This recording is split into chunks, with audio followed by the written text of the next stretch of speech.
Punjabi audio book YouTube channel सुन रहे सारे ਸਰੋਤਿਆਂ ਨੂੰ ਫਤਿਹ अर्ज करदी हाँ जी। वाहिगुरू जी का खालसा वाहिगुरू जी की फतेह। किताब ਸਿੰਘਨਾਦ भाग 12वां पन्ना नंबर 216। अकाल तख्त का इतिहासक महत्व। मीरी पीरी का लखायक श्री अकाल तख्त धर्म नाल संबंधित संस्थावां चों अलौकिक संस्था है। अकाल का शब्दी अर्थ है ਉਹ जिस नूं काल ना खा सकदा होवे ते इन्हां अर्थां विच इह उस अकाल पुरख दा तख्त है जिस नूं सिੱਖੀ विच इक्को एक सर्ब शक्तिमान सच्चा पातशाह मन्निया गया है। दुनियावी हाकमां वल्लों सर्ब शक्तिमान होण दे दाविਆਂ नूं झूठे अते खोखले दस्सिया गया है। कोऊ हर समान नहीं राजा ए भूपत सब दिवस चार के झूठे करत दवाजा। सारी मनुखता का सांझा माता पिता होने करके राजसी शक्ति के प्रतीक तख्त तो वह अकाल पुरख सब मनुखों के सांझे भले लई जागे हुए धर्मी बंदियां नूं अगवाई प्रदान करता है। अकाल तख्त नाल कुछ हद तक मिलती जुलती कथा आर्क ऑफ कवेनेंट दी है जिसका बयान सैमेटिक साहित्य विच मिलता है। कानून दीआं धारावां दे भंडार वजों यह रब दे तख्त का दूजा रूप मन्निया जांदा सी। यह एक लक्कड़ का बक्सा सी जिस उत्ते सोना चढ़िया होया सी। इस दे ढक्कण उत्ते दो सुनहरी पंछी चैरूबम सन जिन्हां दे फैले होए अते उपर वल उठदे खंभां उत्ते देवता बैठदा हुंदा सी जदों भी ओह धरती उत्ते उतरदा सी। बीते विच अकाल तख्त प्रति अज्ञानता कारण अफगाना मुगलों ते बरतानवी साम्राज नाल खूनी टकराव ही होए। 1947 मगरों हालात विच कोई सुधार नहीं होया। अकाल तख्त अते सरकार विचकार सिख इतिहास की सब तो वड्डी खूनी टक्कर जून 1984 विच होई। शायद सिखां लई समा आ गया है कि वह तख्त बारे दूजे धर्मां वालियां अते राजसी अहलकारां नूं जानकारी देण। मीरी पीरी दे जिस सिद्धांत की बुनियाद उत्ते यह तख्त खड़ा है उस बारे चानण पाउण नाल आपसी सूझ विच वाधा हो सकता है। घट्टो घट इस नाल भविख दे किसी टकराव नूं सभ्यक धरातल ते लिजाणा जरूर संभव हो जाएगा। अकाल तख्त के रहस्य नूं समझण लई इस दे इतिहास नूं अते उस धार्मिक फलसफे नूं समझना जरूरी है जो इस नूं शक्ति प्रदान करता है। यह मीरी पीरी दे सिद्धांत का मुजस्समा है जो कि हलत पलत की एकता का सुनेहा देने वाला सिद्धांत है। यह सिख चेतना का बहुत ही जरूरी अंग है। वाहिगुरू सारी कायनात का जन्मदाता ते पालनहार है। वह इस्त्री जां मर्द किसी भी रूप विच क्योंकि सिੱਖੀ विच दोहां विचकार कोई अंतर नहीं सारे संसारी अते रूहानी वरतारे का स्रोत है। लोड़ तो वध माया विच खच्चत होण करके मन विच उपजे विगाड़ नूं ही बुराई दस्सिया गया है। बोधी मूरत कला विच भारी भरकम याक्षी पंछी जो अपनियां ही इच्छावां दे भार हेठ दबिया धरती वल झुक रहा है मनुख दी इस विडंबना नूं बयान करता है। इस विगाड़ सदका ही अकाल पुरख की रजा नाल टक्कर अटल हो जाती है। इस टक्कर नूं सहज सुभाਅ रोकना ही धर्म के प्रचार अते सुचज्जी प्रेरणा का मुख काम है। श्री दरबार साहिब विखे सदा सुशोभित श्री गुरु ग्रंथ साहिब का यही कारज है। बुराई के पसारे नाल राजसी समाजिक अते धार्मिक उपद्र शुरू हो जाता है जो कि रब की रजा के उल्ट है जो हर मनुख नूं विचारां की सुतंत्रता डर अते भय तो मुक्ति अते एक न्याय आधारित समाज विच रहण दा अधिकार दिंदी है। हर व्यक्ति उत्ते उसकी स्वै इच्छा नाल अते उसदे भले लई ही राज सत्ता का बोझ पाया जाना चाहिदा है। अकाल पुरख दे हुक्म दा राह रोकण वालियां रुकावटां तोड़न दी मंग करन वालियां स्थितियां आपे पैदा हो जांदियां हन। मानवी हक्कां उत्ते छापे का विरोध करदियां शहीदी प्राप्त करना ही सब तो उत्तम रूहानी तस्कीन वाली अवस्था मन्नी जाती है। बाबर दे हमले समय गुरु नानक वल्लों उचारी बाणी जो अक्सर दोहराई जाती है उसका यही अंतरीव भाव है। यह गुरु का मत है कि बुराई का सख्ती नाल टाकरा किया जाए तो उसनूं नष्ट किया जाए। स्वै इच्छा नाल वाहिगुरू की मेहर भरी रजा नूं लागू करन लई तैयार होना उसनूं मूर्तिमान करना है अते सिੱਖੀ की विचारधारा का निचोड़ है। अकाल पुरख नूं उपरोक्त विचार की रोशनी विच चितविया गया है। अज की भाषा विच यह धार्मिक तौर ते जागे हुए उन्हां लोकां दा मुख केंद्र है जो जुल्म दा टाकरा करन लई वचनबद्ध हन। आदर्शक तौर ते इसकी कारज समर्था दीआं हद्दां सारे धार्मिक नस्ली अते होर वखरेवियां तो उपर हन। इसकी दिलचस्पी ब्रह्मंड व्यापी है जो कि अकाल पुरख दी भी है। इस तरह के प्रभाव अधीन सिखां ने सचमुच दे हैरानीजनक कारनामे कर विखाए हैं। उन्होंने चंगे किलाबंद कीते नगर कसूर उत्ते एक इकल्ली उधाली गई ब्राह्मण लड़की नूं छुड़ाउण लई हल्ला बोल दिता अते अजिहे ही एक मामले विच 3 दरियावां नूं पार कर गए।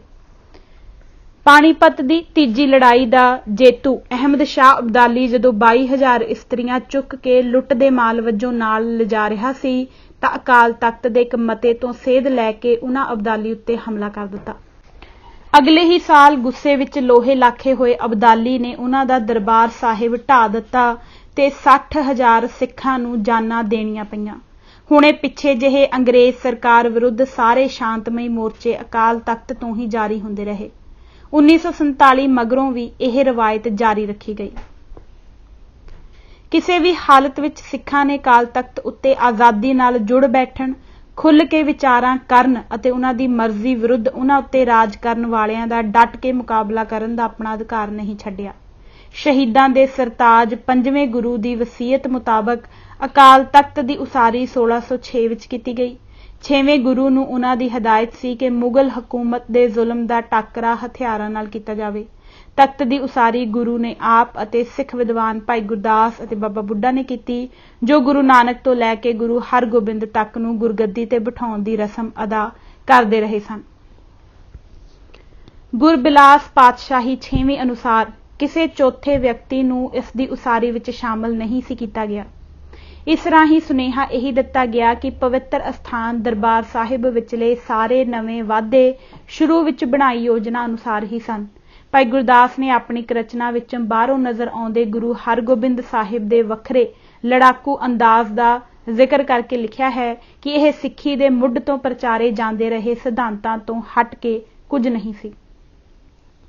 गुरु हरगोबिंद साहिब ने मीरी पीरी दियां 2 किरपानां धार के हर रोज़ श्री अकाल तख्त उत्ते सुशोभित होण दी रीत चलाई। नेकी लई लड़न वाले सूरमियां दी उस्तत विच वारां गाउण दी प्रथा तख्त तो चालू कीती गई। तख्त तो हुक्मनामे जारी करके गुरु जी ने बहादरी दे कारनामिਆਂ ਨੂੰ उत्साहित किया। सब तो पहले हुक्मनामे जो उपलब्ध हैं ਉਹ आप ਵੱਲੋਂ ही जारी होए सन। आप ने भेटा वजों तख्त ਵੱਲੋਂ कायम की जा रही फौज की वरतों लई शस्त्र अते घोड़े भेजण की हदायत भी की। माहरां की निगरानी हेठ जंगी मशकां, घोड़सवारी अते तीर अंदाजी सिखाई जाती रही। चौखी तैयारी उपरंत गुरु जी ने मुगलों विरुद्ध 3 लड़ाइयां लड़ियां। उन्हां दे मगरले 3 गुरुआं ने लड़ाइयां नहीं लड़ियां, पर 2200 चंगे सुसख्यत घोड़सवारां दी फौज कायम रखी, जो जुल्म दा टाकरा करन दे उन्हां दे दृढ़ इरादे दी सूचक सी। 10वें गुरु गोबिंद सिंह जी ने 9वें गुरु की शहादत मगरों सरगर्म मुकाबले फिर तो शुरू कर दिते। भावें गुरु हरगोबिंद साहिब मगरों कोई गुरु तख्त ते नहीं बैठे, पर उन्होंने हुक्मनामे जारी करन दी प्रथा जारी रखी। यह बिल्कुल जायज़ सी, क्योंकि तख्त उत्थे ही सी जिथे गुरु सी। एक जरूरी हुक्मनामा गुरु जी ने उदों जारी किया जदों 4 दिन की लंबी थका देण वाली यात्रा मगरों किसी नामालूम स्थान ते सन, ते इस तरह उन्होंने तख्ते रवां चलदा तख्त की प्रथा शुरू की। यह प्रथा खालसे दे बड़े काम आई। जदों गुरु पद खालसे नूं मिल गया, हाकमां नाल टक्कर लैण दा मुख टिकाणा बड़े औखे ते भियावले राहां ते कई वार लिजाणा पिया ते बदलना पिया, जिथे पहुंचना भी मुश्किल सी।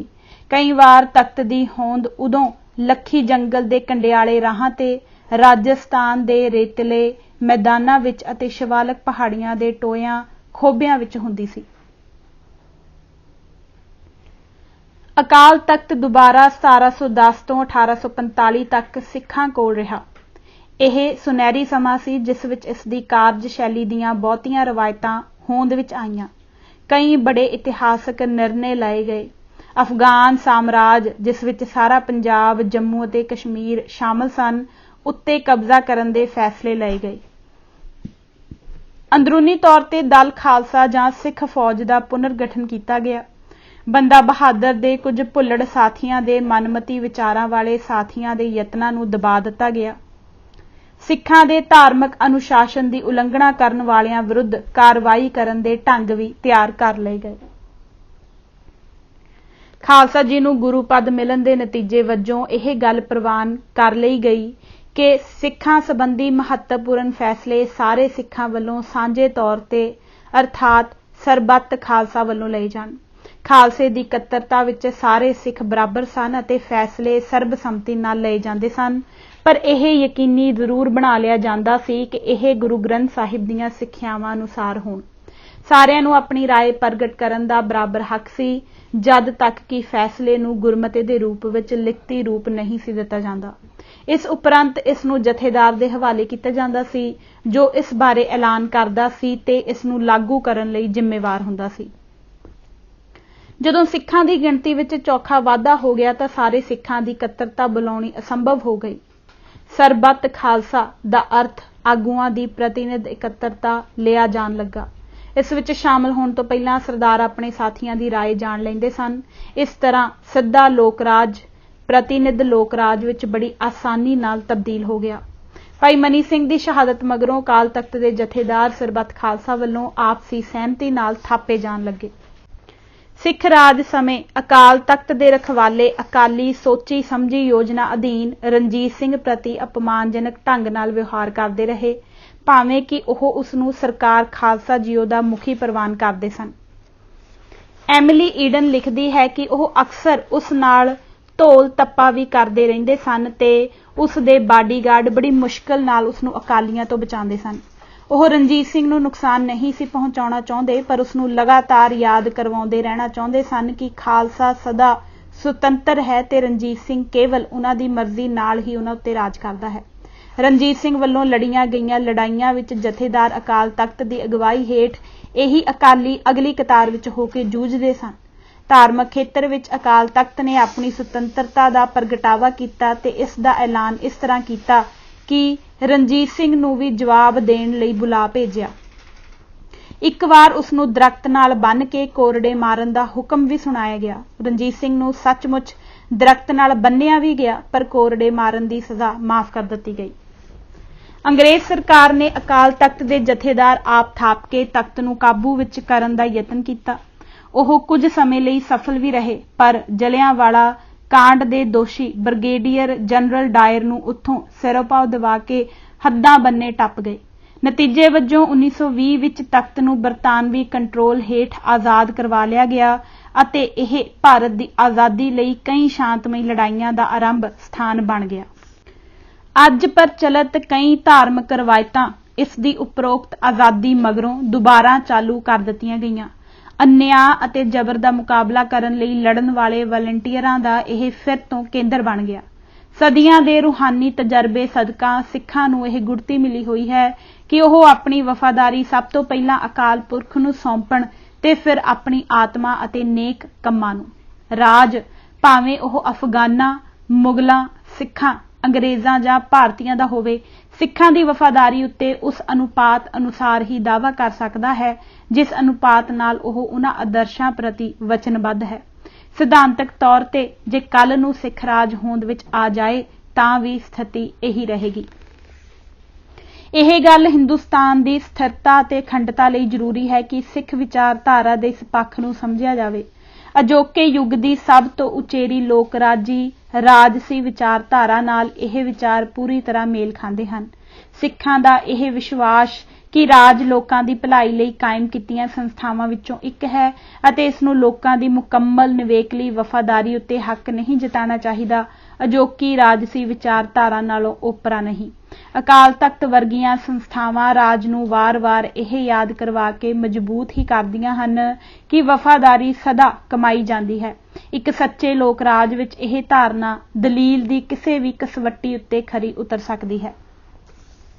ਜਥੇਦਾਰਾਂ ਦੀ ਬਾਂਹ ਮਰੋੜਨ, ਸਿੱਖ ਲੀਡਰਾਂ ਨੂੰ ਖਰੀਦਣ, ਫੁੱਟ ਦੇ ਬੀਜ ਬੀਜਣ, ਗਲਤ ਸੂਚਨਾ ਰਾਹੀਂ ਲੋਕ ਰਾਏ ਨੂੰ ਭੰਬਲ ਭੂਸੇ ਵਿੱਚ ਪਾਉਣ ਦੇ ਸਾਰੇ ਹਰਬੇ ਵੱਖ-ਵੱਖ ਰੰਗਾਂ ਰੂਪਾਂ ਵਾਲੇ ਆਗੂਆਂ ਨੇ ਅਜ਼ਮਾ ਕੇ ਵੇਖ ਲਏ ਹਨ ਕਿ ਅੱਜ ਦੇ ਸੱਤਾਧਾਰੀ ਇੰਨੇ ਸੂਝਵਾਨ ਹੋ ਗਏ ਹਨ ਕਿ ਅਰਥ ਭਰਪੂਰ ਸੰਵਾਦ ਅਤੇ ਦਰਿਆ ਦਿਲੀ ਦੇ ਜ਼ਿਆਦਾ ਭਰੋਸੇਯੋਗ ਬਦਲ ਨੂੰ ਅਜ਼ਮਾਉਣ ਲਈ ਆਪਣੇ ਆਪ ਨੂੰ ਤਿਆਰ ਕਰ ਸਕਣ।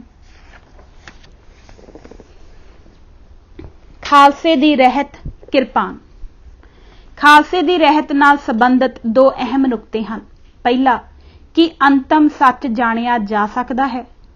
ਦੂਜਾ ਇਹ ਕਿ ਇਸ ਨੂੰ ਕੌਣ ਜਾਣ ਸਕਦਾ ਹੈ ਅਤੇ ਇਹ ਕਿਸ ਦੀ ਮਲਕੀਅਤ ਹੈ। ਖਾਸ ਤੌਰ ਤੇ ਸਾਮੀ ਧਰਮਾਂ ਨੂੰ ਮੰਨਣ ਵਾਲੇ ਯਹੂਦੀਆਂ, ਈਸਾਈਆਂ ਅਤੇ ਮੁਸਲਮਾਨਾਂ ਦਾ ਇਹ ਦ੍ਰਿੜ ਨਿਸ਼ਚਾ ਹੈ ਕਿ ਸੱਚ ਜਾਣਿਆ ਜਾ ਸਕਦਾ ਹੈ ਤੇ ਉਹਨਾਂ ਦੇ ਪੈਗੰਬਰਾਂ ਨੇ ਇਸ ਨੂੰ ਮੁਕੰਮਲ ਤੌਰ ਤੇ ਜਾਣ ਲਿਆ ਹੈ ਅਤੇ ਹੁਣ ਇਹ ਉਹਨਾਂ ਦੇ ਪੈਰੋਕਾਰਾਂ ਦੀ ਹੀ ਨਵੇਕਲੀ ਮਲਕੀਅਤ ਹੈ। ਤਬਲੀਗ ਦੇ ਚਾਅ ਵਿੱਚ ਗਾਨੇ ਬੰਨ ਕੇ ਖੰਡਾ ਵਾਹੁੰਦੇ ਗਾਜ਼ੀਆਂ ਤੋਂ ਲੈ ਕੇ ਨਰ ਭਖਣੇ ਕਬੀਲਿਆਂ ਵਿੱਚ ਸਿਰ ਤਲੀ ਉੱਤੇ ਰੱਖ ਕੇ ਅੰਜੀਲਾਂ ਵੰਡਦੇ ਪਾਦਰੀਆਂ ਦਾ ਮੁੱਢਲਾ ਪ੍ਰੇਰਨਾ ਸਰੋਤ ਇਹੋ ਸਿਧਾਂਤ ਹੈ। ਤਕਰੀਬਨ ਇਹੋ ਨਿਸ਼ਚਾ ਪ੍ਰਮੁੱਖ ਆਰੀਆ ਧਰਮਾਂ ਦਾ ਹੈ। ਬ੍ਰਾਹਮਣਵਾਦ ਇੱਕ ਕਦਮ ਅਗਾਂਹ ਹੈ। ਇਸ ਦਾ ਯਕੀਨ ਹੈ ਕਿ ਵੇਦਾਂ ਦੇ ਪੂਰਨ ਸੱਚ ਦੇ ਅਸਲ ਵਾਰਿਸ ਕੇਵਲ ਇੱਕੋ ਭੂਗੋਲਿਕ ਖਿੱਤੇ ਦੇ ਹੀ ਲੋਕ ਹਨ। ਗਾਡੀ ਰਾਹ ਅਖਵਾਉਣ ਵਾਲੇ ਸਿੱਖ ਧਰਮ ਦੀ ਮੁੱਢਲੀ ਧਾਰਨਾ ਹੈ, ਤੂੰ ਅਮਿਤ ਅਤੋਲ ਅਪਰੰਪਰ ਸੁਆਮੀ, ਬਹੁਤ ਜਪੀਐ ਥਾਂ ਨਾ ਪਾਇਆ ਅਤੇ ਕੋਏ ਨਾ ਜਾਣੈ ਤੇਰਾ ਕੀਤਾ ਕੇਵੜ ਚੀਰਾ। ਕਿਸੇ ਕੋਲ ਵੀ ਮੁਕੰਮਲ ਸੱਚ ਨਹੀਂ ਹੈ। ਸਾਰੀ ਮਨੁੱਖਤਾ ਦਾ ਆਧਾਰ ਬਣਨ ਵਾਲਾ ਸੱਚ ਕੇਵਲ ਸਾਰੇ ਧਰਮਾਂ ਦੇ ਪੈਗੰਬਰਾਂ ਰਾਹੀਂ ਦਰਸਾਏ ਸੱਚ ਦਾ ਸੁਚੱਜਾ ਸੁਮੇਲ ਹੀ ਹੋ ਸਕਦਾ ਹੈ। ਕਿਸੇ ਨਿਵੇਕਲੇ ਸੱਚ ਨੂੰ ਪ੍ਰਚਾਰਨ ਦਾ ਦਾਇਆ ਨਿਰਮੂਲ ਹੈ। ਪਰਮ ਪੁਰਖ ਦੀ ਮਰਜ਼ੀ ਇਹੋ ਹੈ ਕਿ ਅਜਿਹੇ ਸਰਬ ਸਾਂਝੇ ਸੱਚ ਉੱਤੇ ਆਧਾਰਿਤ ਮਨੁੱਖ ਮਾਤਰ ਦੇ ਸਾਂਝੇ ਸਮਾਜ ਦਾ ਸਾਂਝਾ ਸੱਭਿਆਚਾਰ ਉਸਰੇ। ਸੱਭੇ ਸਾਜੀ ਵਾਲ ਸਦਾਇਣ, ਤੂੰ ਕਿਸੇ ਨਾ ਦਸੈ ਬਾਹਰਾ ਜੀਓ ਦਾ ਅੰਤਰੀਵ ਭਾਵ ਇਹੋ ਹੈ। ਅਜਿਹੇ ਬੇਗਮਪੁਰੇ ਲਈ ਢੁਕਵਾਂ ਸੱਭਿਆਚਾਰ ਉਸਾਰਨ ਦੀ ਅਤੇ ਇਸ ਨੂੰ ਕਾਇਮ ਰੱਖਣ ਦੀ ਜ਼ਿੰਮੇਵਾਰੀ ਗੁਰੂ ਸਾਹਿਬ ਦੀ ਸੀ, ਜੋ ਉਹਨਾਂ ਨੇ ਆਪਣੇ ਤੋਂ ਬਾਅਦ ਗੁਰੂ ਖਾਲਸਾ ਦੇ ਮੋਢਿਆਂ ਉੱਤੇ ਖਾਲਸੇ ਨੂੰ ਆਪਣਾ ਰੂਪ ਜਾਣ ਕੇ ਰੱਖੀ। ਖਾਲਸੇ ਨੇ ਖਮੀਰ ਦਾ ਕੰਮ ਕਰਨਾ ਹੈ। ਅਜਿਹੇ ਉੱਤਮ ਸੱਭਿਆਚਾਰ ਨੂੰ ਉਸਾਰਨ ਅਤੇ ਪ੍ਰਫੁੱਲਤ ਕਰਨ ਵਿੱਚ ਉਸਨੇ ਵਿਸ਼ਵ ਵਿਆਪੀ ਸਮਾਜ ਦੇ ਸੰਗਠਨ ਦਾ ਮੁੱਢ ਬਣਨਾ ਹੈ ਅਤੇ ਅਜਿਹੇ ਸੱਭਿਆਚਾਰ ਵਾਲੇ ਸਮਾਜ ਦੀ ਸਦਾ ਰੱਖਿਆ ਕਰਨੀ ਹੈ। ਇਹ ਹੈ ਸਾਹਿਬਾਂ ਦੇ ਖਾਲਸਾ ਸਾਜਣ ਦਾ ਅਸਲ ਮਨੋਰਥ, ਜਿਸ ਦੀ ਮਨਜ਼ੂਰੀ ਖੁਦ ਪਰਮਾਤਮਾ ਨੇ ਦਿੱਤੀ ਸੀ। ਗੁਰਬਰ ਅਕਾਲ ਕੇ ਹੁਕਮ ਸੋ ਉਪਜਿਓ ਵਿਗਿਆਨਾ, ਤਬ ਸਹਿਜੇ ਰਚਿਓ ਖਾਲਸਾ ਸਾਬਤ ਮਰਦਾਨਾ। ਰਾਜ ਕਰੇਗਾ ਖਾਲਸਾ ਵਾਲੇ ਦੋਹਰੇ ਦਾ ਵੀ ਗੁੱਝਾ ਭਾਵ ਇਹੋ ਹੈ। ਇਉਂ ਵਿਚਾਰਿਆਂ ਖਾਲਸੇ ਦੀ ਰਹਿਤ ਤੇ ਅਹਿਮ ਪਹਿਲੂਆਂ ਦਾ ਖਾਲਸਾ ਸਾਜਣ ਦੇ ਅਸਲ ਮੰਤਵ ਨਾਲ ਸੁਮੇਲ ਹੋਣਾ ਅਤ ਜ਼ਰੂਰੀ ਹੈ ਅਤੇ ਹੈ ਵੀ ਐਵੇਂ ਹੀ। ਰਹਿਤ ਦੇ ਡੂੰਘੇ ਰਹੱਸਾਂ ਨੂੰ ਸਮਝਣ ਵਾਲੇ ਜਾਣਦੇ ਹਨ ਕਿ ਖਾਲਸਾ ਰਹਿਤ ਦੇ ਬਾਹਰ ਮੁਖੀ ਦੋ ਅਹਿਮ ਪਹਿਲੂ ਹਨ, ਮਨ ਦੀ ਰਹਿਤ ਅਤੇ ਤਨ ਦੀ ਰਹਿਤ। ਤਨ ਉੱਤੇ ਧਾਰਨ ਕੀਤਾ ਰਹਿਤ ਦਾ ਹਿੱਸਾ ਬਿਲਕੁਲ ਢੋਂਗ ਅਤੇ ਵਿਖਾਵਾ ਹੋ ਨਿਬੜਦਾ ਹੈ ਜੇ ਉਹ ਆਪਣੀ ਹੋਂਦ ਦੁਆਰਾ ਮਨ ਦੀ ਰਹਿਤ ਦੀ ਪ੍ਰੇਰਨਾ ਦਾ ਸਰੋਤ ਨਾ ਬਣੇ ਜਾਂ ਉਸ ਨੂੰ ਪਰਪੱਕ ਨਾ ਕਰ ਸਕੇ। ਜਨੇਊ ਧਾਰੀਆਂ ਨੂੰ ਸਾਹਿਬ ਨਾਨਕ ਨੇ ਇਸ ਲਈ ਨਕਾਰਿਆ ਸੀ ਕਿ ਉਹ ਕੇਵਲ ਉਸ ਨੂੰ ਧਾਗਾ ਸਮਝ ਕੇ ਗਲ ਵਿੱਚ ਲਟਕਾਈ ਫਿਰਦੇ ਸਨ। ਜਨੇਊ ਉਹਨਾਂ ਨੂੰ ਗੁਣਾ ਆਦਿ ਦਾ ਧਾਰਨੀ ਬਣਨ ਵਿੱਚ ਸਹਾਇਤਾ ਕਰਨੋਂ ਰਹਿ ਗਿਆ ਸੀ, ਜਿਹੜੇ ਗੁਣਾਂ ਨੂੰ ਧਾਰਨ ਦੇ ਸਦੀਵੀ ਪ੍ਰਤੀਕ ਦੇ ਤੌਰ ਉੱਤੇ ਜਨੇਊ ਪਾਇਆ ਜਾਂਦਾ ਸੀ ਜਾਂ ਜਿਨ੍ਹਾਂ ਗੁਣਾਂ ਨੂੰ ਆਪਣੀ ਹੋਂਦ ਰਾਹੀਂ ਉਸਨੇ ਪਾਉਣ ਵਾਲੇ ਦੇ ਮਨ ਵਿੱਚ ਉਕਰਨਾ ਸੀ। ਇਉਂ ਵੇਖਿਆ ਸੱਚਮੁੱਚ ਹੀ ਜਨੇਊ ਵਿੱਚ ਜੱਤ ਦੀ ਗੰਢ ਨਹੀਂ ਸੀ, ਸੱਤ ਦਾ ਵੱਟ ਨਹੀਂ ਸੀ। ਕਿਰਪਾਨ ਸਿੱਖੀ ਦੀਆਂ ਦੋ ਅਹਿਮ ਰਹਿਤਾਂ ਵਿੱਚੋਂ ਹੈ। ਇਹ ਤਨ ਦੀ ਰਹਿਤ ਹੈ। ਮਨ ਦੀ ਰਹਿਤ, ਜਿਸ ਨੂੰ ਇਸ ਨੇ ਕਿਰਪਾਨਧਾਰੀ ਦੇ ਮਨ ਵਿੱਚ ਵਸਾਉਣਾ ਹੈ ਜਾਂ ਜਿਸ ਮਾਨਸਿਕ ਰਹਿਤ ਦਾ ਸੁੱਚਾ ਨਿਸ਼ਾਨਾ ਜਾਂ ਪ੍ਰਤੀਕ ਇਸ ਨੇ ਬਣਨਾ ਹੈ, ਦੀ ਵਿਆਖਿਆ ਸਿੱਖ ਧਰਮ ਅਨੁਸਾਰ ਇਉਂ ਪ੍ਰਵਾਨ ਹੈ। ਪਹਿਲਾ, ਸ੍ਰੀ ਗੁਰੂ ਗ੍ਰੰਥ ਸਾਹਿਬ ਵਿੱਚ ਖੜਗ ਲਫ਼ਜ਼ ਕਈ ਵਾਰ ਵਰਤਿਆ ਗਿਆ ਹੈ। ਇੱਥੇ ਅਤੇ ਧਾਰਮਿਕ ਲਹਿਰਾਂ ਦੇ ਇਤਿਹਾਸ ਵਿੱਚ ਕਿਰਪਾਨ ਦਾ ਸਮਾਨ ਸਾਰਥਕ ਇਹ ਸ਼ਬਦ ਧਰਮ ਦੇ ਸੱਚੇ ਸੁੱਚੇ ਗਿਆਨ ਜਾਂ ਧਾਰਮਿਕ ਫਲਸਫੇ ਦੇ ਅੰਤਰੀਵ ਭਾਵ ਲਈ ਹੀ ਵਰਤਿਆ ਗਿਆ ਹੈ। 10ਵੇਂ ਪਾਤਸ਼ਾਹ ਦੇ ਜੈ ਤੇਗੰਗ ਵਾਲੇ ਸ਼ਬਦ ਵਿੱਚ ਵੀ ਤੇਗ ਦਾ ਇਹੋ ਅਰਥ ਹੈ। ਮੁੱਢ ਕਦੀਮ ਤੋਂ ਚਲੀ ਆਉਂਦੀ ਖਾਲਸਾ ਰਾਜ ਦੀ ਮੁਹਰ ਵਿੱਚ ਵੀ ਤੇਗੇ ਨਾਨਕ ਸ਼ਬਦਾਂ ਨੂੰ ਇਸੇ ਸੰਕੇਤ ਲਈ ਵਰਤਿਆ ਗਿਆ ਹੈ। ਇਸ ਸੰਦਰਭ ਵਿੱਚ ਕਿਰਪਾਨ ਦੀ ਰਹਿਤ ਦਾ ਪ੍ਰਮੁੱਖ ਸੰਕੇਤ ਇਹ ਹੈ ਕਿ ਮਾਨਸਿਕ ਤੌਰ ਉੱਤੇ ਇਸ ਦਾ ਧਾਰਨੀ ਬ੍ਰਹਮ ਗਿਆਨ ਦਾ ਜਾਣਨ ਵਾਲਾ ਜਾਂ ਉਸ ਨੂੰ ਜਾਣਨ ਦੇ ਰਾਹ ਉੱਤੇ ਚੱਲ ਰਿਹਾ ਗਹਿਰ ਗੰਭੀਰ ਜਗਿਆਸੂ ਹੈ। ਦੂਜਾ, ਕਿਰਪਾਨ ਆਦਿ ਕਾਲ ਤੋਂ ਹੀ ਆਮੋ ਸਾਹਮਣੇ ਲਲਕਾਰ ਕੇ ਲੜਨ ਵਾਲਾ ਹਥਿਆਰ ਪ੍ਰਵਾਨ ਕੀਤਾ ਗਿਆ ਹੈ। ਕਿਰਪਾਨ ਧਾਰ ਕੇ ਸਿੱਖ ਪ੍ਰਗਟ ਕਰਦਾ ਹੈ ਕਿ ਉਹ ਬਦੀ ਨਾਲ ਜੰਗ ਲਈ ਹਰ ਵਕਤ ਤਿਆਰ ਹੈ ਅਤੇ ਸਾਹਮਣੇ ਫੱਟ ਖਾਣ ਜਾਂ ਦੇਣ ਦੀ ਆਪਣੇ ਬਜ਼ੁਰਗਾਂ ਦੀ ਪ੍ਰਵਾਨ ਪ੍ਰਥਾ ਵਿੱਚ ਯਕੀਨ ਰੱਖਦਾ ਹੈ, ਨਾ ਕਿ ਲੁਕਵੇਂ ਵਾਰ ਕਰਨ ਵਿੱਚ। ਕਾਜ਼ੀ ਨੂਰ ਮੁਹੰਮਦ ਆਪਣੇ ਜੰਗਨਾਮੇ ਵਿੱਚ ਚਿਤਰਦਾ ਹੈ ਕਿ ਸਿੰਘ ਰਣ ਵਿੱਚੋਂ ਭੱਜੇ ਜਾਂਦੇ ਦੀ ਪਿੱਠ ਉੱਤੇ ਕਦੇ ਵਾਰ ਨਹੀਂ ਕਰਦੇ। ਕਾਦਰ ਯਾਰ ਲਾਸਾਨੀ ਸਰਦਾਰ ਸ਼ਾਮ ਸਿੰਘ ਅਟਾਰੀ ਵਾਲੇ ਜੁਗ ਜੁਗ ਜੀਵੇ ਇਸ ਸਰਦਾਰ ਦੀ ਕੀਰਤੀ ਬਾਰੇ ਕਹਿੰਦਾ ਹੈ, ਐਪਰ ਇੱਕ ਸਰਦਾਰ ਅਜੀਬ ਯਾਰੋ, ਜ਼ਖਮ ਸਾਹਮਣੇ ਮੂੰਹ ਤੇ ਖਾਣ ਵਾਲਾ। ਜੰਗ ਦੇ ਮੈਦਾਨ ਤੋਂ ਬਾਹਰ ਕਿਰਪਾਨਧਾਰੀ ਖਾਲਸਾ ਇਹ ਦਰਸਾਉਂਦਾ ਹੈ ਕਿ ਉਹ ਸਪਸ਼ਟ ਗੋ ਹੈ। ਉਸ ਦੇ ਮਨ, ਬਚਨ ਅਤੇ ਕਰਮ ਵਿੱਚ ਰਾਈ ਭਰ ਵੀ ਵਿੱਥ ਨਹੀਂ ਹੈ। ਇਸੇ ਗੁਣ ਨੂੰ ਪ੍ਰਗਟ ਕਰਨ ਲਈ ਉਹ ਕਿਰਪਾਨਧਾਰੀ ਹੈ।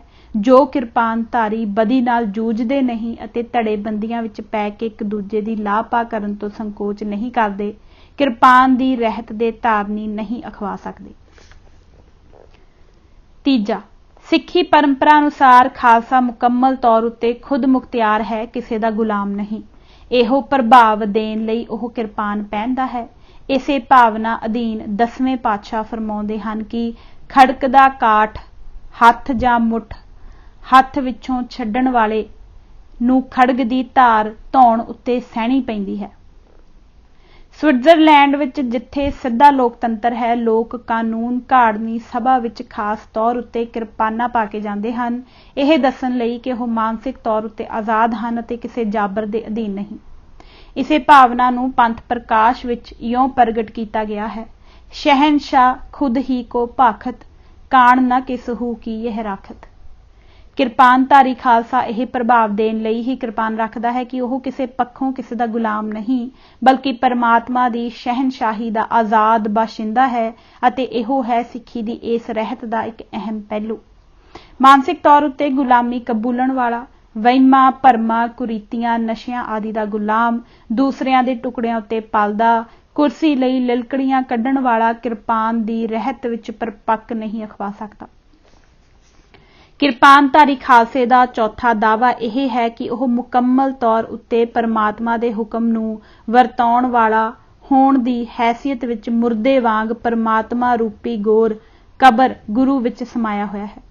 ਸਮਾਜ ਨੂੰ ਇੱਕ ਖਿੜੀ ਗੁਲਜ਼ਾਰ ਬਣਾਉਣਾ ਉਸ ਦਾ ਧਰਮ ਹੈ। ਸਭ ਪ੍ਰਥਵੀ ਕੀਨੀ ਗੁਲਜ਼ਾਰੇ। ਭਾਈ ਗੁਰਦਾਸ ਦੂਜੇ ਫਰਮਾਉਂਦੇ ਹਨ, ਉਹ ਕਿਰਪਾਨ ਕੇਵਲ ਅਤੇ ਕੇਵਲ ਬਦੀ ਦੇ ਟਾਕਰੇ ਲਈ ਵਰਤਦਾ ਹੈ ਤੇ ਸਦਾ ਅਕਾਲ ਦੇ ਹੁਕਮ ਅਨੁਸਾਰ ਵਰਤਣ ਦੇ ਹੱਕ ਦਾ ਦਾਅਵੇਦਾਰ ਹੈ। ਇਸ ਮੰਤਵ ਲਈ ਉਹ ਹਮ ਖਿਆਲਾਂ ਨੂੰ ਲਾਮਬੰਦ ਕਰਕੇ ਅਜਿਹੀ ਜਥੇਬੰਦੀ ਬਣਾਉਣਾ ਲੋਚਦਾ ਹੈ ਜੋ ਬੇਖੌਫ ਦਿਆਲੂ ਪਰਮਾਤਮਾ ਜੀ ਸਮਤਾ ਨੂੰ ਚਾਰੋਂ ਪਾਸੇ ਵਰਤਾ ਸਕੇ। ਪੈ ਕੋਏ ਨਾ ਕਿਸੇ ਰੰਝਾਵ ਦਾ। ਪੰਜਵੇਂ ਪਾਤਸ਼ਾਹ ਦੇ ਅਮਿੱਟ ਵਾਕ ਹਨ। ਕਿਸੇ ਜਾਤੀ ਮਨੋਰਥ ਲਈ ਸ਼ਸਤਰ ਚੁੱਕਣ ਵਾਲਾ ਕਿਰਪਾਨ ਦੀ ਰਹਿਤ ਦਾ ਧਾਰਨੀ ਸਿੰਘ ਨਹੀਂ ਅਖਵਾ ਸਕਦਾ। ਕਿਰਪਾਨਧਾਰੀ ਖਾਲਸਾ ਦੱਸਣਾ ਚਾਹੁੰਦਾ ਹੈ ਕਿ ਉਸ ਦਾ ਵੈਰ ਅੱਤ ਨਾਲ ਹੈ, ਕਿਸੇ ਮਨੁੱਖ ਜਾਂ ਫਿਰਕੇ ਨਾਲ ਨਹੀਂ। ਉਹ ਦੁਸ਼ਟ ਦਮਨ ਕਿਰਪਾਨਧਾਰੀ ਗੁਰੂ ਦੇ ਬਿਰਦ ਦਾ ਵਾਰਸ ਹੈ। ਗੁਰੂ ਹਜ਼ੂਰ ਨਿਰਪੱਖ ਨਿਰਵੈਰ ਸਨ, ਜਿਹੋ ਜਿਹਾ ਕਿ ਪਰਮਾਤਮਾ ਆਪ ਹੈ। ਸੰਸਾਰ ਦੇ ਇਤਿਹਾਸ ਦਾ ਇੱਕ ਲਾਸਾਨੀ ਦ੍ਰਿਸ਼ ਉਹ ਸੀ ਜਦੋਂ 6ਵੇਂ ਪਾਤਸ਼ਾਹ ਪੈਂਦੇ ਖਾਨ ਦੇ ਡਿੱਗਦਿਆਂ ਹੀ ਘੋੜੇ ਤੋਂ ਉਤਰ ਕੇ ਥੱਲੇ ਆ ਗਏ ਅਤੇ ਝੱਟ ਜ਼ਖਮੀ ਖਾਨ ਦਾ ਸਿਰ ਆਪਣੀ ਪਾਕ ਗੋਦ ਵਿੱਚ ਰੱਖ ਲਿਆ। ਉਸ ਦੇ ਮੁਖ ਉੱਤੇ ਢਾਲ ਦੀ ਛਾਂ ਕਰਦਿਆਂ ਹੋਇਆਂ ਹਜ਼ੂਰ ਨੇ ਫਰਮਾਇਆ, ਪੈਂਦੇ ਖਾਨ ਪੜ੍ਹ ਕਲਮਾ।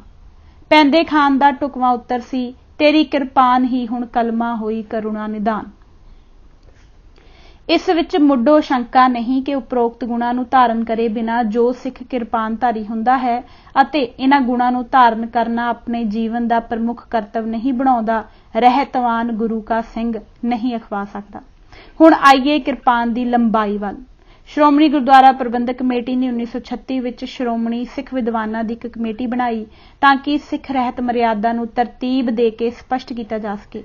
ਇੱਕ ਲੰਬਾ ਅਰਸਾ ਵਿਚਾਰਨ ਘੋਖਣ ਤੋਂ ਬਾਅਦ ਇਸ ਕਮੇਟੀ ਨੇ ਇੱਕ ਖਰੜਾ ਤਿਆਰ ਕੀਤਾ ਅਤੇ ਇਸ ਨੂੰ ਦੇਸ਼ ਵਿਦੇਸ਼ ਸਿੱਖਾਂ ਦੀ ਰਾਏ ਜਾਣਨ ਲਈ ਭੇਜਿਆ ਗਿਆ। ਸਭ ਸੰਪਰਦਾਵਾਂ ਅਤੇ ਸ਼੍ਰੋਮਣੀ ਗੁਰਸਿੱਖਾਂ ਦੀ ਰਾਏ ਲਈ ਗਈ। ਅੰਤ ਇਸ ਨੂੰ ਸ਼੍ਰੋਮਣੀ ਕਮੇਟੀ ਦੀ ਰਹੁ ਰੀਤ ਸੰਬੰਧੀ ਸਬ ਕਮੇਟੀ ਨੇ ਵਿਚਾਰਿਆ। ਇੰਨਾ ਤਰੱਦਦ ਸਾਰੇ ਪੰਥ ਨੇ ਇਹ ਜਾਣਨ ਲਈ ਕੀਤਾ ਕਿ 10ਵੇਂ ਪਾਤਸ਼ਾਹ ਨੇ 1699 ਵਿੱਚ ਅੰਮ੍ਰਿਤ ਛਕਾਉਣ ਵੇਲੇ ਕਿਹੜੀ ਖਾਲਸਾ ਰਹਿਤ ਪ੍ਰਚਲਿਤ ਕੀਤੀ ਸੀ। ਸਮੁੰਦਰ ਮੰਥਨ ਦੀ ਇਸ ਘਾਲਣਾ ਦਾ ਅੰਤਮ ਸਿੱਟਾ ਹੈ ਸਿੱਖ ਰਹਿਤ ਮਰਿਆਦਾ ਨਾਮਕ ਪੁਸਤਕਾ, ਜੋ 1945 ਤੋਂ ਲੈ ਕੇ ਅੱਜ ਤੱਕ ਲੱਖਾਂ ਦੀ ਗਿਣਤੀ ਵਿੱਚ ਵੰਡੀ ਜਾ ਚੁੱਕੀ ਹੈ। इस अहम किताबचे दे सफ़ा 32 उत्ते लिखिया होया है, किरपान की लंबाई की कोई हद नहीं हो सकती। सरदार कपूर सिंह तक सारे सिख विद्वान सहमत हैं कि इहो सिक्खी की धारना है। त्रैकालदर्शी 10वें पातशाह जानते हैं कि बदी नेकी दे सदा चलण वाले युद्ध विच कई पड़ा अजिहे आउणगे जदों कि जुबान राही, कलम राही, जलूसां, धरनियां, सियासी जमातां दीआं नीतियां, तर्क वितर्क राही इस महायुद्ध विच जूझना पवेगा। अज मनुखी अधिकारां दी पैरवी करन वाला, सियासी पार्टियां दीआं नीतियां बनाउण वाला उन्ना ही बदी विरुद्ध लड़ सकदा है जिन्ना एक फौजी जरनैल जंग दे मुहाज उत्ते। अन्याय, धक्के, जुल्म विरुद्ध लोक राय बनाउणा अपने आप विच एक महायुद्ध है। इसलिए साहिबा ने अमृत की रहत नूं संपूर्ण करन वाली किरपान की कोई लंबाई निश्चित नहीं की, क्यों जो हर वेले मैदाने जंग विच वरती जाण वाली किरपान के मुठे उत्ते हथ रखी रखना गैर जरूरी भी है अते असंभव भी। साहिबां दे आत्मा नूं झंझोड़ के रख देण वाले अंतम कौतक की साखी भी इसे सच्चाई वाल संकेत करती है। साहिबा ने अपनी चिखा वास्ते आप चंदन की लकड़ मंगवाई, आप कड़ाह प्रसाद की देग तैयार करवाई अते कनात अंगीठे दे दुआले तणवाई। खुद इशनान करके जिगा तोड़े कलगी सजाई, वाक लैके घोड़े उत्ते असवार हो के कनात दे सामने खड़े सिंघां नूं उपदेश करके फतेह बुलाउंदे आप दवार तक पहुंचे। घोड़े तो उतर के आप चिखा उत्ते जा बिराजे ते भाई संतोख सिंह दे कहण अनुसार योग अग्नि तुरन उपजाई। यूं अलोप होया ओह कामल इंसान जिसदा सानी कोई कदे ना सी अते ना होवेगा। जिस वेले हजूर दा अंगीठा फरोलिया गया तां उस विचों दस्तार विच सजाउण वाली केवल 4 इंच दी किरपान निकली, जो अज तक भी श्री हजूर साहिब चांदी दे बक्से विच संभाल के रखी हुई है अते जिस दे दर्शन रोज रहरास तो बाद संगतां नूं करवाए जांदे हन। कि किरपान की लंबाई संबंधी ऐसी कोई गल है जो हजूर अणकही छड्ड गए होण? सिंबला तू माण ना करी। अखबारी रिपोर्टां तो जाहिर है कि श्री अकाल तख्त तो आकी हो के श्री प्रकाश सिंह बादल 6 मई 1994 नूं एक बहुत वड्डे जलूस नूं नाल लैके श्री अकाल तख्त पहुंच रहे हैं। श्री आसा दी वार दा फरमान है कि सलाम जवाब दोवें करे, मुड्डो कुत्था जाए। एक पासे अकाल तख्त नूं सर्ब उच्च मन्नण दे फोके दावे अते दूसरे पासे इंतजाम करना श्री अकाल जी दे तख्त नूं अखां विखाउण दा, यह किसी अकाली अखवाउण वाले नूं नहीं शोभदा। अकाल तख्त ते यों पेश होना अपराधी दूना निवै जो हंता मिरगाहे है। मिर्ग नूं तीर मारन लग्गिया बदक गोडे टेक के सिर झुका के ही मारदा है। श्री प्रकाश सिंह बादल नूं चाहिदा है कि सिख इतिहास तो कुछ सबक सिखण अते गोडसे नमस्कार तो बाज आउण। एक वेले माता गंगा जी भी बाबा बुड्ढा जी तो पुत्र दा वरदान लैण लई लाओ लश्कर समेत गए सन। जे श्री अकाल तख्त ने कैरी अख नूं सुच्चे रोह दा निशाना बना लिया तां श्री बादल दे लश्कर दीआं धूड़ां किसी भैड़े सुपने का आखिरी तमाशा हो निबड़नगियां। श्री प्रकाश सिंह बादल नूं इल्म होना चाहिए है कि खालसे दीआं लोक राजी कदरां कीमतां अनुसार उन्हां दी पार्टी नहीं उसरी।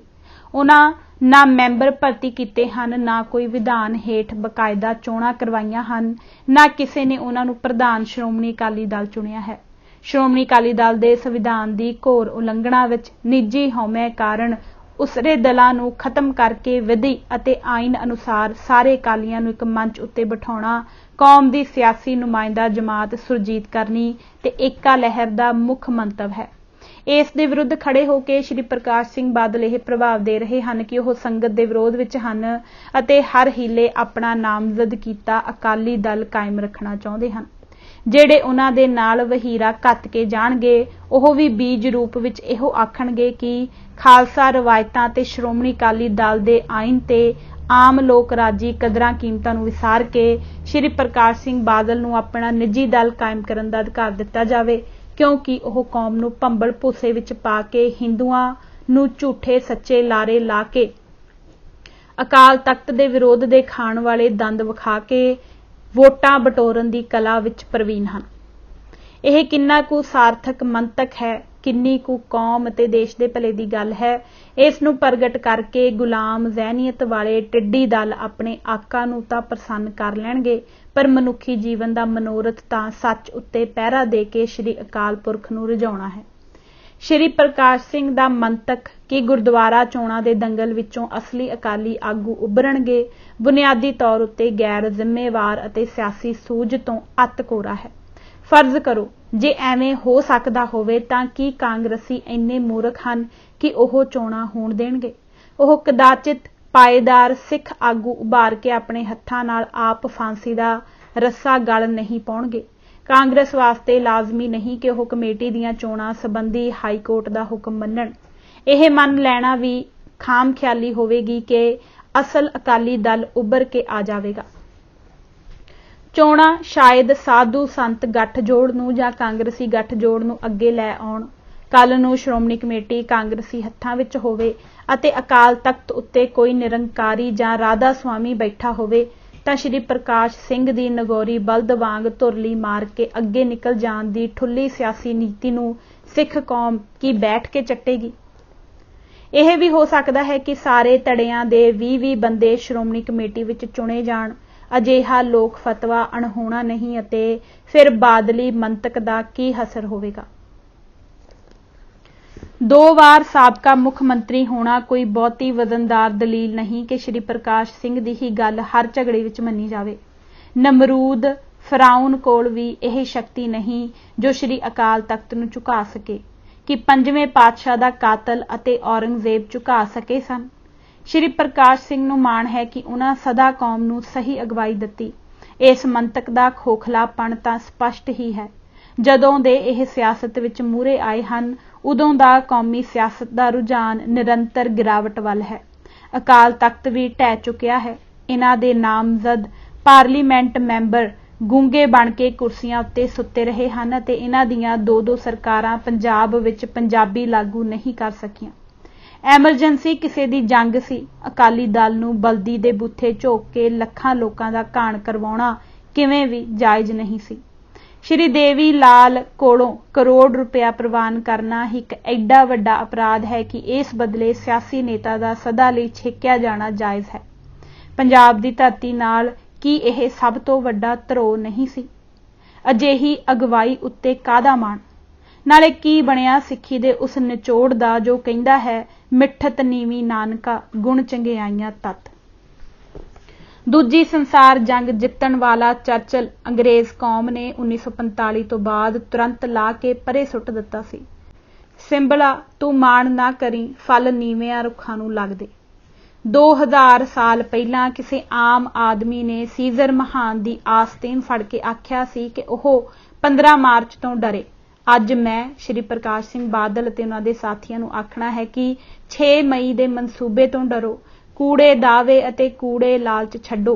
ਸੰਗਤਾਂ ਸ਼੍ਰੀ ਦਸ਼ਮੇਸ਼ ਸਰਬੰਸਦਾਨੀ ਦੇ ਵਰਦਾਨ ਅਨੁਸਾਰ ਆਪਣੀ ਸਿਆਸੀ ਸ਼ਕਤੀ ਨੂੰ ਆਪਣੇ ਹੱਥ ਲੈਣ ਲਈ ਪਰ ਤੋਲ ਰਹੀਆਂ ਹਨ।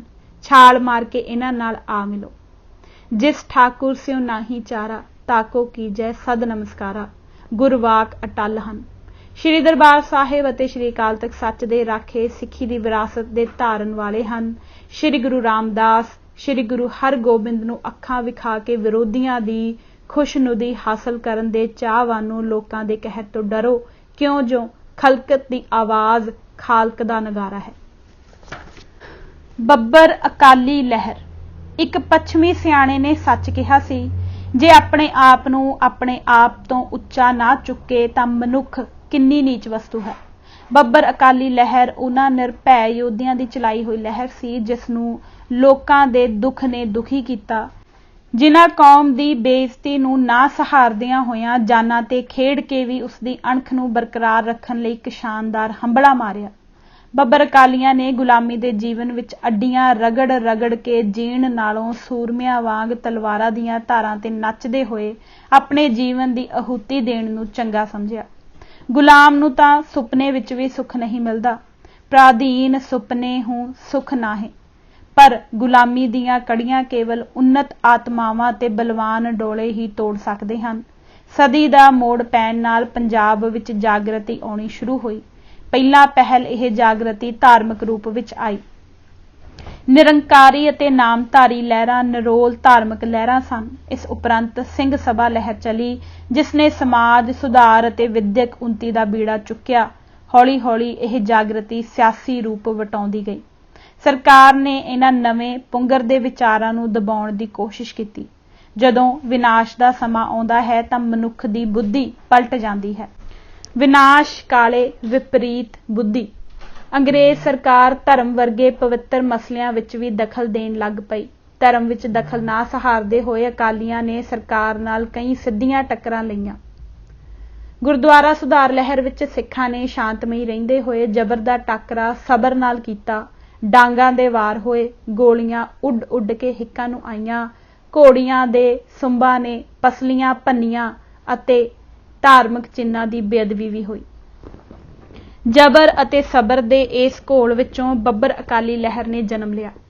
ਅਕਾਲੀਆਂ ਵਿੱਚ ਕਈ ਗਰਮ ਖਿਆਲੀਏ ਸਨ, ਜਿਨ੍ਹਾਂ ਨੂੰ ਤਨ ਦੀ ਪੀੜ ਤਾਂ ਪਾਉਂਦੀ ਤੱਕ ਨਹੀਂ ਸੀ, ਪਰ ਜਿਨ੍ਹਾਂ ਦੇ ਮਨ ਦੀ ਪੀੜ ਅਸਹਿ ਹੋ ਗਈ, ਉਹ ਆਪਣੇ ਆਪ ਨੂੰ ਪੁੱਛਣ ਲੱਗੇ, ਅੱਖੀਂ ਵੇਖ ਬੇਅਦਬੀਆਂ ਚੁੱਪ ਬੈਠਾ, ਕਾਇਰ ਹੋ ਕੇ ਝੱਟ ਟਪਾਇਆ ਕਿਉਂ, ਮੂਰੇ ਬਾਂਦਰਾਂ ਦੇ ਕਰੇ ਹਜ਼ੂਰ ਵਾਲੀ, ਸਿੰਘ ਨਾਮ ਤੂੰ ਅੱਜ ਸਦਾਇਆ ਕਿਉਂ।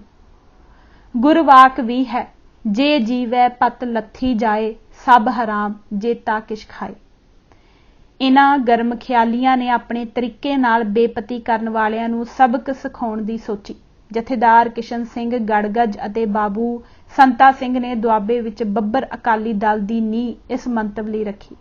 ਆਪਣੇ ਵਿਚਾਰਾਂ ਦਾ ਪ੍ਰਚਾਰ ਕਰਨ ਵਾਸਤੇ ਬੱਬਰਾਂ ਨੇ ਅਗਸਤ 1922 ਵਿੱਚ ਇੱਕ ਛੋਟਾ ਜਿਹਾ ਅਖਬਾਰ ਚਾਲੂ ਕੀਤਾ, ਜਿਸ ਦਾ ਨਾਂ ਬੱਬਰ ਅਕਾਲੀ ਰੱਖਿਆ ਗਿਆ।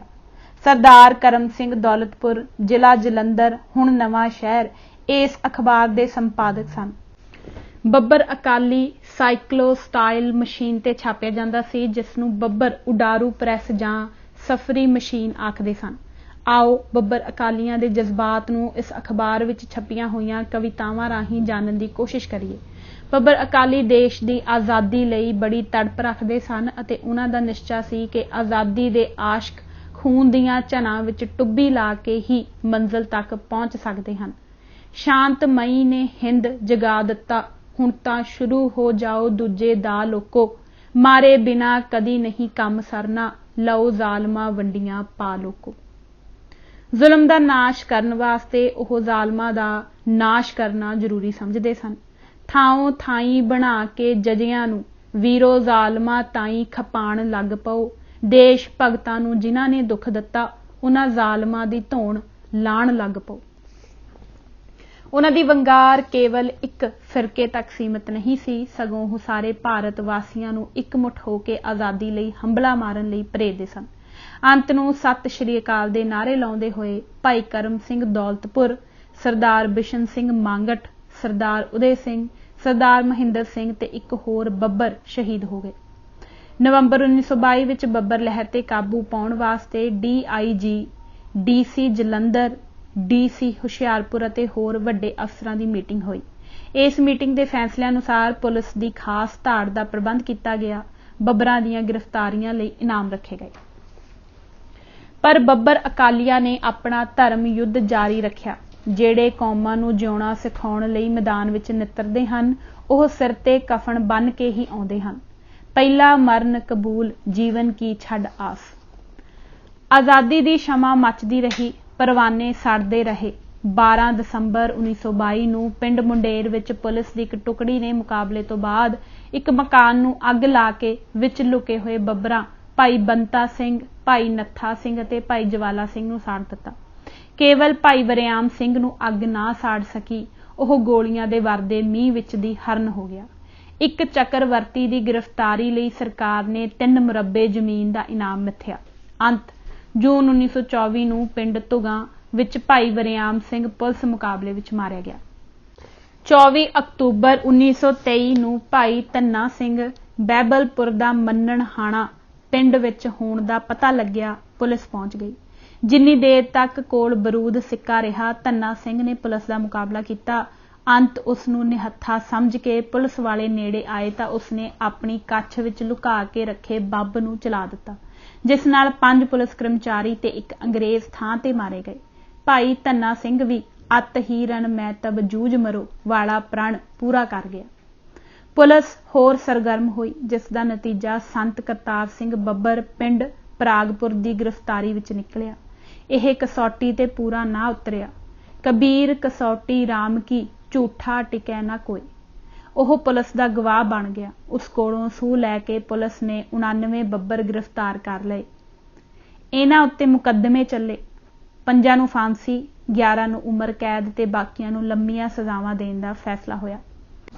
27 फरवरी 1926 ਨੂੰ जथेदार किशन सिंह गड़गज, बाबू संता सिंह, सरदार करम सिंह, सरदार नंद सिंह ते सरदार दलीप सिंह धामीआं ਨੂੰ फांसी ला दिता गया। अमली तौर ते यह ਬੱਬਰ अकाली लहर का अंत सी। हालांकि कुछ ਬੱਬਰਾਂ ने 1926 तो बाद भी अपना काम जारी रखिया। बेला सिंह अते अनूप सिंह वर्गे गद्दार इस तो पिछों सोधे गए। ਬੱਬਰ अकाली रतन सिंह ने 1932 विच सूरमगति पाई। 1940 तक सरकार ने अपनी जाने सारे ਬੱਬਰ मार लए सन, पर वह अजे भी जिंदा हन अते परलो तक जिंदा रहणगे। कौम की अणख, देश की आज़ादी ते लोकां दे भले लई शहीद होने वाले भी कदे मरे हन नहीं। अग, गोली, फांसी ते उम्र कैद इन्हां लई नवें जीवन का आरंभ हुंदी है। ताइए तां इह अंगियारियां विच हसदे, गोलियां अगे हिक्कां ताणदे, फांसी दे रस्सियां नूं चुंमदे अते सजावां नूं खिड़े मत्थे प्रवान करदे वेखे जांदे हन। इहो जिहे फुੱਲ मनुखता दे बूटे उत्ते कई सदियां बाद भी एक अध वार मसां लगदे हन। एक अनोखी शहादत। कई इतिहासक कारणों करके सिख पंथ के एक महान शहीद दर्शन सिंह फेरूमान की वसीयत की संभाल करन दा काम मेरे जिम्मे आ पिया। खोज के काम विच रुझे हुए होण दे समय दौरान मेरे सामने शहीद फेरूमान के एक समकाली भाई नंद सिंह नाल संबंधित कुछ दस्तावेज आ गए। भाई नंद सिंह ने भी फेरूमान वांग ही शहीदी का जाम पीता सी। उस वल्लों शहादत का राह धारण करन दे कारण भी उही सन जिन्हां ने फेरूमान नूं इस राह तोरिया ते उसने भी फेरूमान वांग ही पूरी शान नाल दरपेश मसले का टाकरा अपने शरीर की आहूति दे के कीता। मैं फैसला किया कि फेरूमान बारे तैयारी अधीन लिखत विच भाई नंद सिंह नूं भी शामिल कर लवां, पर छेती ही मैनूं ज्ञान हो गया कि मैं भाई नंद सिंह नाल पूरा न्याय नहीं सी कर रहा। यह निश्चित है कि धर्म के खेत्र विच कोई वड्डा छोटा नहीं हुंदा। जिवें रब दे अवतारां दी दर्जाबंदी नहीं की जा सकती, इस तरह शहीद खास तौर ते अपने अंत समय जद वो अकाल पुरख नाल इकमिक हो रहे हुंदे हन, दिव्य दृष्टि की सोझी भी उन्हां नूं महापुरुषां वांग ही हो रही हुंदी है। इसे लई उन्हां दी दर्जाबंदी भी नहीं की जा सकती कि कौन वड्डा ते कौन छोटा शहीद है। यह उत्तर मेरे अंदरों उपजी उस पहली तरंग दा कि कई तरह नाल भाई नंद दी शहीदी फेरूमान दी शहीदी नालों भी वड्डी घटना सी अते ओह शायद ज़्यादा वड्डा शहीद सी, पर उस बारे वखरे तौर ते लिखण दी लोड़ विच कोई फर्क नहीं पैंदा। उस बारे लिखण दा यतन करन समय एक होर गल भी सोच दियां तरबां नूं छेड़ गई जो मैनूं यकीन करवा गई कि मेरा फैसला ठीक सी। मैं महसूस किया कि जिथे सिक्खी का रूहानी विरसा शहीद पैदा करन विच अपना सानी नहीं रखता, उत्थे सिखां दी अपने शहीदां नूं याद रखण दी शक्ति भी बड़ी सीमित है।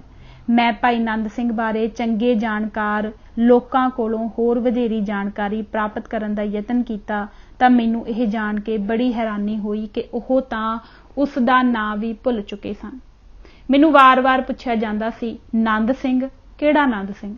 हैरानी इसलिए भी हुई कि अपने समय के सब तो वड्डे अकाली मास्टर तारा सिंह भाई नंद सिंह की शहीदी तो इन्ना प्रभावित हुए सन कि उन्होंने इसनूं सिख इतिहास दीयां बहुत वड्डियां घटनावां चों एक दस्सिया सी। इस घटना नूं कानीबद्ध करन दा एक होर कारण यह भी बनिया। मैनूं इस गल दा पूरा ज्ञान है कि यह लिखत भाई नंद सिंह नाल पूरा न्याय नहीं कर सकेगी। यह तां केवल एक शुरुआत करन वजों ही है। किसी दिन कोई महान कवि इसनूं महाकाव्य का रूप देवेगा ते दक्षिणी भारत विच किसी दिन भाई नंद सिंह अते उसके महान कारनामे की कोई वधिया यादगार कायम करन दा यतन किया जाएगा। मास्टर तारा सिंह ने भाई नंद सिंह बारे जज्बियां नाल भरपूर 3 लेख लिखे। यह लेख जथेदार अखबार विच छपे सन। ਭਾਈ ਨੰਦ ਸਿੰਘ ਸੱਚ ਦੀ ਭਾਲ ਕਰਨ ਵਾਲਾ, ਸ਼ੁੱਧ ਹਿਰਦੇ ਵਾਲਾ ਜਗਿਆਸੂ ਪ੍ਰਤੀਤ ਹੁੰਦਾ ਹੈ। ਉਸਨੇ ਸਿੱਖੀ ਬਾਰੇ ਸੁਣਿਆ ਅਤੇ ਖੋਜ ਕਰਦਾ ਉੱਤਰ ਵੱਲ ਆ ਗਿਆ। ਉਸ ਨੂੰ ਗੁਰੂਆਂ ਦਾ ਗਾਡੀ ਰਾਹ ਪਸੰਦ ਆ ਗਿਆ ਅਤੇ ਸਿੱਖਾਂ ਵਿੱਚ ਸ਼ਾਮਲ ਹੋ ਗਿਆ। ਉਸ ਦਾ ਵਿਸ਼ਵਾਸ ਸੀ ਕਿ ਸਿੱਖ ਭਾਵੇਂ ਕਿੰਨੇ ਵੀ ਖਤਰਿਆਂ ਵਿੱਚ ਨਾ ਘਿਰ ਜਾਣ, ਇਸ ਗਾਡੀ ਰਾਹ ਦਾ ਤਿਆਗ ਨਹੀਂ ਕਰਦੇ। ਉਹ ਪੂਰੀ ਤਰ੍ਹਾਂ ਤਿਆਰ ਬਰ ਤਿਆਰ ਖਾਲਸਾ ਸੱਜ ਗਿਆ ਅਤੇ ਬਹਾਦਰਪੁਰ ਵਿੱਚ ਰਹਿਣ ਲੱਗਾ, ਜੋ ਅੰਮ੍ਰਿਤਸਰ ਦੇ ਬਹੁਤ ਨੇੜੇ ਸੀ। ਅਜਿਹੇ ਸੰਕੇਤ ਮਿਲਦੇ ਹਨ ਕਿ ਸ਼ੁਰੂ ਵਿੱਚ ਉਹ ਸੰਤ ਫਤਿਹ ਸਿੰਘ ਦੇ ਸੰਤ ਰੂਪ ਤੋਂ ਬਹੁਤ ਪ੍ਰਭਾਵਿਤ ਸੀ। ਅੰਮ੍ਰਿਤਸਰ ਲਗਾਤਾਰ ਆਉਣ ਜਾਣ ਨਾਲ ਉਸਦਾ ਸਿੱਖ ਰਾਜਨੀਤੀ ਦੇ ਉਤਾਰ ਚੜ੍ਹਾਅ ਨਾਲ ਵੀ ਪੂਰਾ ਵਾਹ ਬਣਿਆ ਰਿਹਾ। 27 ਦਸੰਬਰ 1966 ਵਾਲੇ ਦਿਨ ਉਹ ਸੰਤ ਫਤਿਹ ਸਿੰਘ ਤੇ ਉਹਨਾਂ ਦੇ ਸਾਥੀਆਂ ਵੱਲੋਂ ਅਗਨ ਕੁੰਡਾਂ ਵਿੱਚ ਜਿੰਦਾ ਸੜ ਮਰਨ ਦਾ ਨਜ਼ਾਰਾ ਵੇਖਣ ਲਈ ਸ੍ਰੀ ਅਕਾਲ ਤਖਤ ਸਾਹਿਬ ਪੁੱਜਾ। ਜੋ ਕੁਝ ਉੱਥੇ ਉਸਨੇ ਵੇਖਿਆ, ਉਸ ਨਾਲ ਉਸਦਾ ਦਿਲ ਢਹਿ ਢੇਰੀ ਹੋ ਗਿਆ। ਇਸ ਬਾਰੇ ਉਸਨੇ ਆਪਣੇ ਮਨ ਦੀ ਵੇਦਨਾ ਆਪਣੇ ਮਿੱਤਰ ਨਰਿੰਦਰ ਸਿੰਘ ਐਡਵੋਕੇਟ ਕੋਲ ਵੀ ਬਿਆਨ ਕੀਤੀ। ਉਸਦੇ ਮਨ ਦੀਆਂ ਭਾਵਨਾਵਾਂ ਵੀ ਉਹੀ ਸਨ ਜੋ ਉਸਦੇ ਸਮਕਾਲੀ ਫੇਰੂਮਾਨ ਦੀਆਂ ਸਨ। ਉਸਨੇ ਪ੍ਰਣ ਵੀ ਉਹੀ ਲਿਆ ਜੋ ਫੇਰੂਮਾਨ ਨੇ ਲਿਆ ਸੀ। ਇਹ ਜਾਣ ਕੇ ਉਸਦੇ ਦਿਲ ਨੂੰ ਬੜਾ ਧੱਕਾ ਲੱਗਾ ਕਿ ਸਿੱਖ ਲੀਡਰਾਂ ਨੇ ਅਰਦਾਸ ਕਰਕੇ ਪ੍ਰਣ ਤੋੜਿਆ ਸੀ। ਉਸਦਾ ਵਿਚਾਰ ਸੀ ਕਿ ਜੇ ਇਸ ਦਾ ਪਛਤਾਤਾਪ ਨਾ ਕੀਤਾ ਗਿਆ ਤਾਂ ਗੁਰੂ ਆਪਣੇ ਸਿੱਖਾਂ ਨੂੰ ਕੰਡ ਦੇ ਜਾਵੇਗਾ। ਉਸਨੇ ਸੰਤ ਫਤਿਹ ਸਿੰਘ ਨੂੰ ਇੱਕ ਚਿੱਠੀ ਲਿਖ ਕੇ ਬੁਜ਼ਦਿਲੀ ਵਿਖਾਉਣ ਵਿਰੁੱਧ ਰੋਸ ਪ੍ਰਗਟ ਕੀਤਾ ਅਤੇ ਪੇਸ਼ਕਸ਼ ਕੀਤੀ ਕਿ ਜੇ ਸੰਤ ਫਤਿਹ ਸਿੰਘ ਆਪ ਆਪਣੇ ਪ੍ਰਣ ਤੇ ਕਾਇਮ ਰਹਿਣ ਨੂੰ ਤਿਆਰ ਨਹੀਂ ਤਾਂ ਇਸ ਕੰਮ ਲਈ ਉਹ ਨੰਦ ਸਿੰਘ ਆਪ ਅੱਗੇ ਆਉਣ ਨੂੰ ਤਿਆਰ ਹੈ। ਸੰਤ ਨੇ ਚਿੱਠੀ ਦਾ ਕੋਈ ਜਵਾਬ ਨਾ ਦਿੱਤਾ ਤੇ ਮਗਰੋਂ ਕਹਿ ਦਿੱਤਾ ਕਿ ਉਸਨੂੰ ਤਾਂ ਅਜਿਹੀ ਕੋਈ ਚਿੱਠੀ ਮਿਲੀ ਹੀ ਨਹੀਂ ਸੀ। ਪਰ ਇਹ ਚਿੱਠੀ ਸੰਤ ਦੇ ਦਫ਼ਤਰ ਚੋਂ ਮਿਲ ਗਈ ਤੇ ਅਖਬਾਰਾਂ ਵਿੱਚ ਪ੍ਰਕਾਸ਼ਿਤ ਵੀ ਹੋ ਗਈ।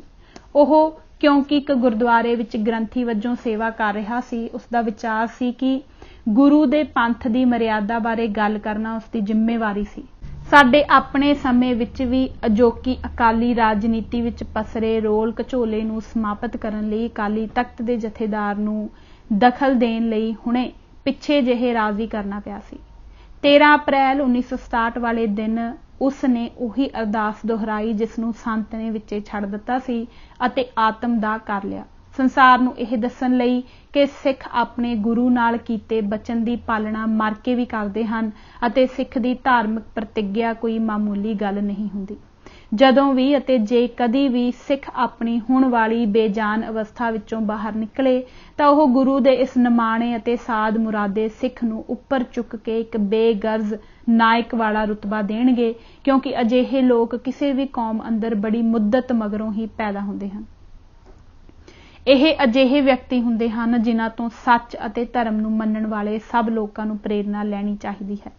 ਸਾਰੇ ਧਰਮਾਂ ਦੇ ਪੈਰੋਕਾਰਾਂ ਨੂੰ ਅਜਿਹੀ ਪਵਿੱਤਰ ਅਗਵਾਈ ਦੇਣ ਲਈ ਹੀ ਗੁਰੂ ਗੋਬਿੰਦ ਸਿੰਘ ਜੀ ਨੇ ਖਾਲਸੇ ਦੀ ਸਿਰਜਣਾ ਕੀਤੀ ਸੀ। ਇਸ ਮਹਾਨ ਸ਼ਹੀਦ ਦੀ ਸ਼ਹਾਦਤ ਦਾ ਕੁਝ ਵਿਸਥਾਰ ਰੂਪ ਮੈਂ ਤਿਆਰ ਕੀਤਾ ਸੀ। ਇਹ ਸਰਦਾਰ ਕਪੂਰ ਸਿੰਘ ਦੀ ਪੁਸਤਕ ਸਾਚੀ ਸਾਖੀ ਦੀ 8ਵੀਂ ਅੰਤਿਕਾ ਵਿੱਚ ਵੇਖਿਆ ਜਾ ਸਕਦਾ ਹੈ। ਆਪਣੇ ਆਪ ਵਿੱਚ ਇਹ ਇੱਕ ਇਤਿਹਾਸਕ ਮਹੱਤਤਾ ਵਾਲੀ ਦਸਤਾਵੇਜ਼ ਹੈ। ਭਾਈ ਨੰਦ ਸਿੰਘ ਵੱਲੋਂ ਲਿਖੇ ਗਏ 2 ਪੱਤਰਾਂ ਦਾ ਵੀ ਉਸ ਵਿੱਚ ਪੂਰਾ ਵੇਰਵਾ ਹੈ। ਇਹ ਪੱਤਰ ਮਨੁੱਖੀ ਜਜ਼ਬਿਆਂ ਦਾ ਬੜਾ ਸ਼ਕਤੀਸ਼ਾਲੀ ਪ੍ਰਗਟਾਵਾ ਕਰਦੇ ਹਨ ਅਤੇ ਸਾਹਮਣੇ ਖੜੀ ਨਿਸ਼ਚਿਤ ਮੌਤ ਦਾ ਮੁਕਾਬਲਾ ਧੀਰਜ ਅਤੇ ਹੌਸਲੇ ਨਾਲ ਕਰਨ ਦੀ ਜੁਗਤ ਦੱਸਦੇ ਹਨ।